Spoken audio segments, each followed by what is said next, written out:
সরাসরি মানুষ হত্যার চাইতে সবচেয়ে জঘন্যতম হত্যা এবং পাপ হলো যখন মানুষ ফলের মধ্যে, তরকারির মধ্যে এবং অন্যান্য খাদ্যদ্রব্যের মধ্যে বিষাক্ত জিনিস মিশিয়ে মানুষকে তিলে তিলে হত্যা করার জন্য প্রক্রিয়ায় সে অংশগ্রহণ করে। ইদানিংকালে খেজুরের গুড়েও কেমিক্যাল মিশিয়ে এই জঘন্যতম কাজটা করা হচ্ছে।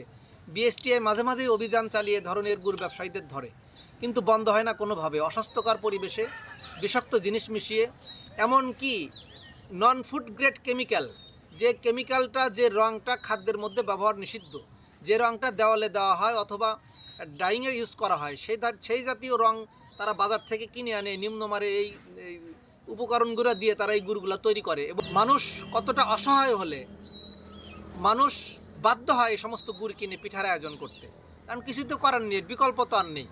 প্রত্যেক জায়গাতেই এই আখের গুড়ে বলেন অথবা খেজুরের গুড় বলেন, ভেজাল প্রক্রিয়া এটা তৈরি করা হচ্ছে। খেজুরের গুড়ের একটু দাম বেশি হওয়ার কারণে এতে ভেজালেরও বেশি হয়। এবং এই খেজুরের গুড় যারা তৈরি করে রাজশাহী, নাটোর এবং মানিকগঞ্জ বিভিন্ন জায়গায় আমরা কিন্তু প্রায়ই দেখি, সামাজিক যোগাযোগ মাধ্যমে দেখি যে এখানে অভিযান চালিয়ে ধরা হচ্ছে এবং সেগুলো বন্ধও করা হচ্ছে। কিন্তু এরপরও কি বন্ধ হয়েছে ভেজাল গুড় তৈরি?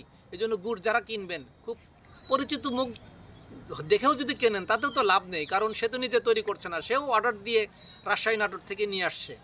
এই যে ভেজাল গুড়, এই ভেজাল গুড়, ভেজাল খাদ্য, এগুলো যদি সামাজিকভাবে বয়কট না করা যায়, যার যার বাড়ির আশেপাশে প্রতিরোধ গড়ে তুলতে হবে। যেমন যেখানে খেজুরের গুড় তৈরি হয় সেখানে অবশ্যই ভালো মানুষদের বসবাস আছে, সেখানে অবশ্যই ছাত্ররা রয়েছে, তারপরে হলো রাজনীতিবিদরা রয়েছে, সামাজিক ভালো ভালো ব্যক্তিবর্গ সেখানে বসবাস করে। তারা জানে যে তার বাড়ির পাশে ভেজাল জিনিস তৈরি হচ্ছে, সেখান থেকে প্রতিরোধ গড়ে তুলতে হবে। না হলে খাদ্যে ভেজাল কোনোভাবেই প্রতিরোধ করা সম্ভব না। আমি কয়েকদিন আগে আমার গ্রামে একটা ভালো জায়গায় দেখেছি যে সরাসরি ক্ষেতের মধ্যেই স্প্রে করা হচ্ছে, রং এবং বিষাক্ত জিনিস স্প্রে করা হচ্ছে। সেই তরকারিটাই যখন উঠিয়ে নিয়ে বাজারে বিক্রি করা হবে তখন মানুষের অবস্থা কি হতে পারে একবার কল্পনা করেছেন?